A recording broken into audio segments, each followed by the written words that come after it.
Hi, this is Midnight Dark. Imagine a fog-shrouded London alley in 1885, where a body snatcher's knife slips into flesh that twitches back. Living dead flesh hungry for warmth, whispering names of the buried alive from the slum's graves. Witness the resurrection ritual gone wrong. A corpse that steals faces to walk among the living, and a detective's daughter caught in its clutches as the city's sewers run red with forgotten sins. This, The Whispering Flesh, from the obscure 1885 anthology Shadows of the Gaslight, by forgotten author Elijah Vane, will haunt your dreams. Subscribe before it whispers your name. The Whispering Flesh. The gas lamps flickered like dying eyes in the narrow streets of Whitechapel, London, 1885. The air hung heavy with the stench of rotting fish from the Thames and the sweet-sour tang of unwashed bodies huddled in doorways. It was a night for shadows, when the moon hid behind clouds as thick as a thief's conscience, and the only sound was the clip-clop of horse hooves on cobbles, pulling a black hearse through the fog. Inside the hearse, Dr. Henry Graves, a man of 50 with a face like parchment wrinkled by too many midnight vigils, sat beside his assistant, young Tommy Wilkes, a lanky lad of 20 with eyes too wide for his skull and hands that trembled like leaves in a gale.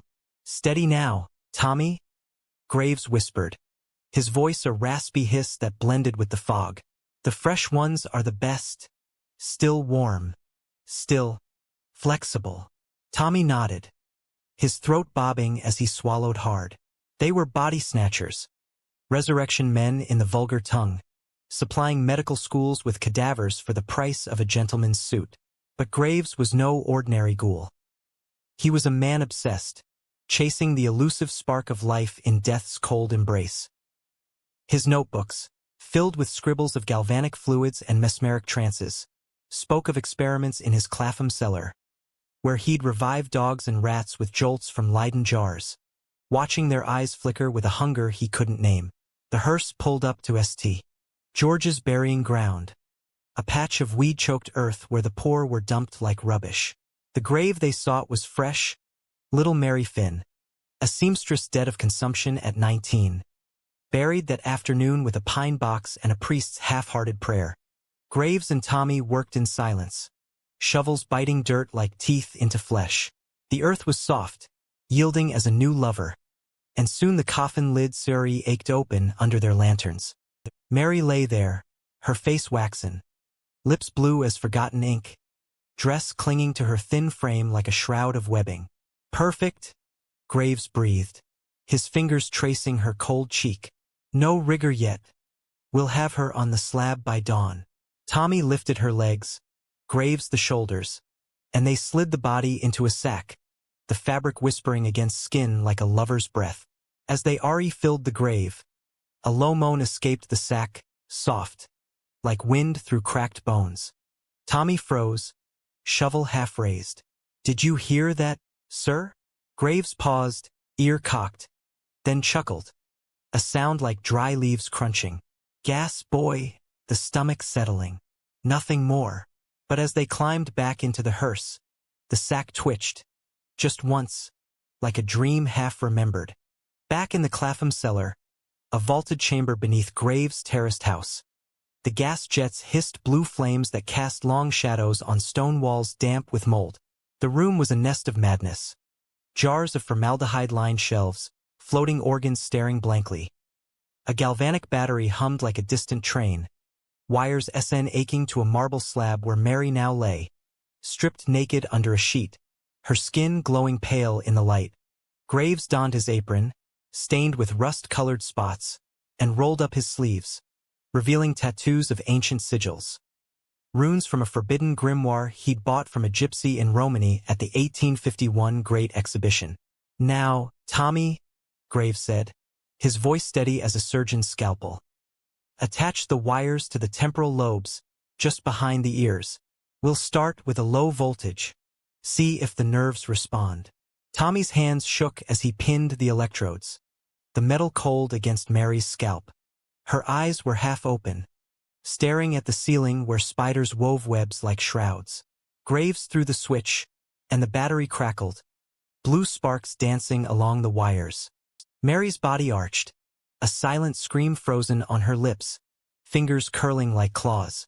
The air grew thick, charged with ozone and something sweeter, the scent of fresh earth and decaying roses. Nothing. Graves frowned, cranking the dial higher. More juice, Tommy. The spark of life hides deep. The body convulsed, sheets slipping to reveal breasts rising in unnatural rhythm. A gasp escaping her throat. Wet, gurgling, like water through a sink trap. Tommy stumbled back, his face as white as the sheet. She's breathing, sir.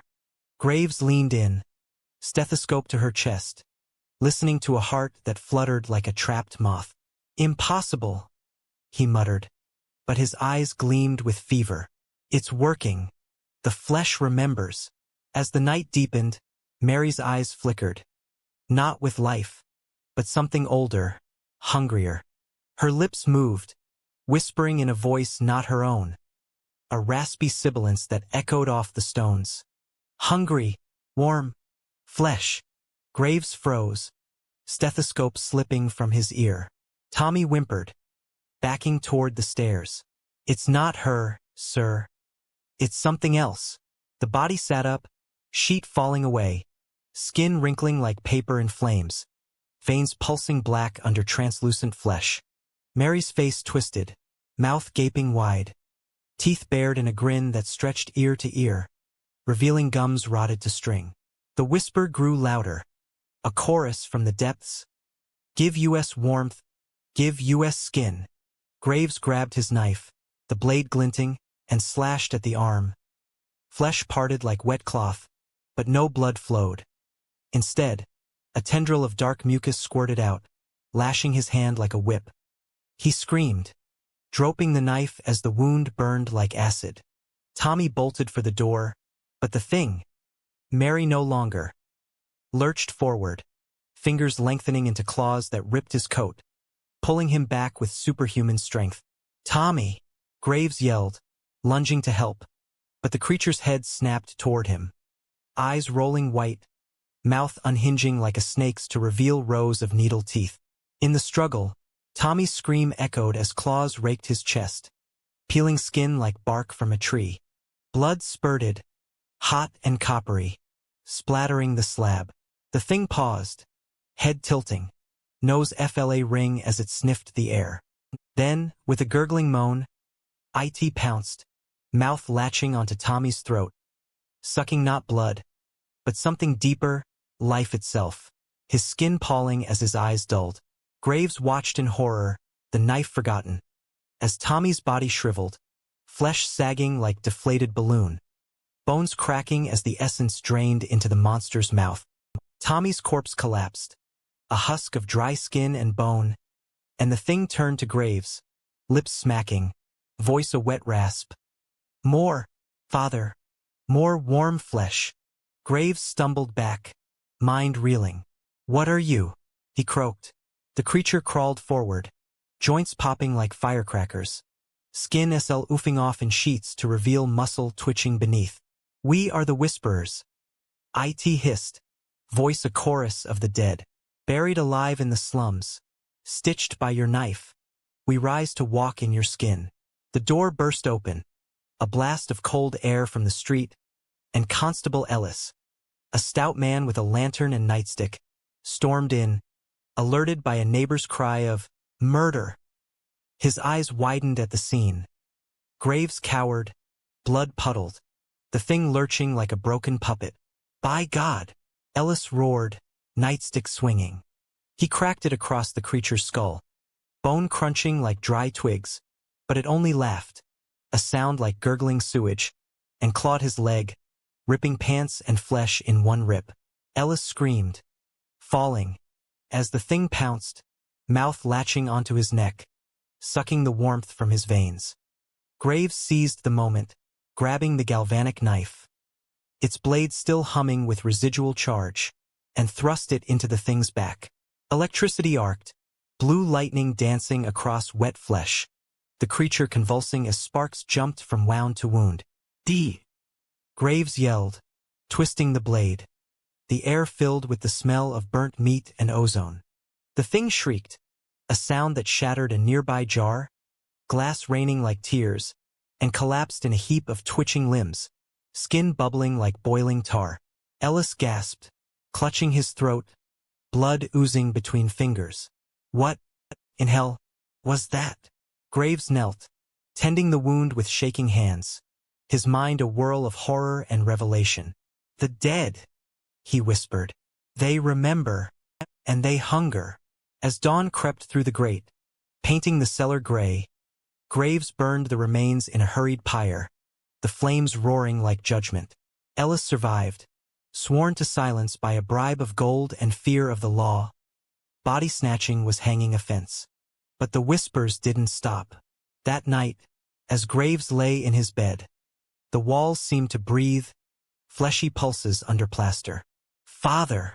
A voice moaned from the cracks, soft as fingertips on skin. He bolted up, lantern shaking, and saw hands, pale and wrinkled, pushing through the wallpaper like birds from eggs, fingers curling toward him. Warm flesh, they chorused, nails scratching plaster to dust. Graves fled to the streets, fog swallowing him whole, but the whispers followed, echoing in gutter water and alley winds. He sought refuge in a dive bar, the Black Dog, where sailors spun yarns of sea ghosts. Ye look like why've seen the devil? A one-eyed tar growled, sliding him a rum. Graves spilled it all. The experiment, the thing, the hands. The sailor laughed, toothless gums gleaming. Resurrection men? We've heard tales. The dead don't like being stolen. They come back, borrowing skins.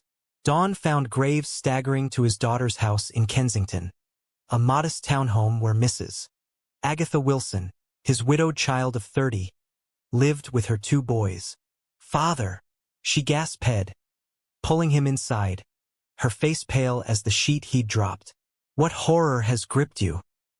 He collapsed into a chair, telling the tale in broken whispers, his hands shaking as if still holding the knife. Agatha, a woman of steady nerve with eyes like her mother's, dead these 10 years, listened without flinch. You've stirred the veil, she said softly, pouring tea that steamed like souls. The flesh remembers its wrongs. But we can mend it, with prayer and fire. The boys, Timothy and little Jack, peeked from the stairs, eyes wide as saucers. Is the monster coming, Mummy? Jack whimpered. Agatha hushed them. But that night, as rain loss hid the windows, the whispers came. Agatha, warm, from the walls, soft as fingers tracing veins. She bolted lantern in hand, and saw the plaster bulge, like a body under sheets, slowly rising. Father, she cried, rushing to his room. He sat bolt upright, eyes staring, mouth moving in silent plea. It's in me, he gasped. The flesh, it crawls inside. The house became a prison of paranoia. Agatha boarded windows, burned sage from the market, an old wife's trick against evil. The boys clung to her skirts, whimpering of shadows in their closet that reached with wet fingers. Graves paced, muttering of the right to banish it. Fire! The pyre must consume the source. At midnight, the whispers swelled to a chorus, walls pulsing like lungs, fleshy undulations under paint. Give us your skin. A hand burst through the kitchen wall, fingers long and jointed like spider legs, nails yellowed as claws, grasping for Agatha's ankle. She screamed, stabbing it with a poker from the hearth, the thing retracting with a wet suck, leaving a hole oozing black slime. We must go to the graveyard, Graves insisted, his face gaunt as a skull. Burn the grave. Send it back. They ventured out under a moon that hung like a severed head, the streets empty save for rats that fled their path. St. George's loomed, gates aching open as if inviting. The grave was undisturbed, dirt firm, but as Graves struck the match, the earth trembled. No! A voice roared from below, Mary's face pushing up through soil like a root, eyes glowing white, mouth gaping to reveal teeth sharp as needles. The flesh lives. Hands clawed out, pulling at Graves' legs, dragging him down into the mud. Agatha grabbed the shovel, swinging wild, cracking bone with each blow. "For Mary! For the dead!" she cried, the flames catching on the roots of the pile, roaring up like judgment. The thing shrieked, body thrashing, flesh melting in the heat, releasing a steam of whispers that flew into the night like smoke. Graves pulled free, coughing. His legs burned raw. The fire raged, Grave collapsing in a pyre that lit the sky, attracting watchmen who came running with buckets and clubs. By dawn, the site was ash, Graves and Agatha arrested for grave de ration. In Newgate prison, Graves rot Ted in a cell, whispers haunting his sleep, warm flesh. Agatha, cleared by a sympathetic judge, took the boys to her sisters in the country, but nights brought dreams of hands under the bed, fingers curling like lovers. One morning, little Jack woke screaming, his arm swollen, skin pulsing as if something crawled beneath. "It's in me, Mummy," he sobbed, and Agatha saw the truth. The flesh had spread, a plague of the undead, whispering from graves to living. Years passed, the whispering flesh becoming legend in Whitechapel taverns, a tale to scare children. Agatha died in 1892, her gravestone mouthed by a priest who knew the rite. The boys grew, Timothy a doctor who burned bodies at dawn, Jack a madman who slept with knives. And in the sewers below London, something stirred, fleshy tendrils reaching for the surface, whispering, "Warm, more."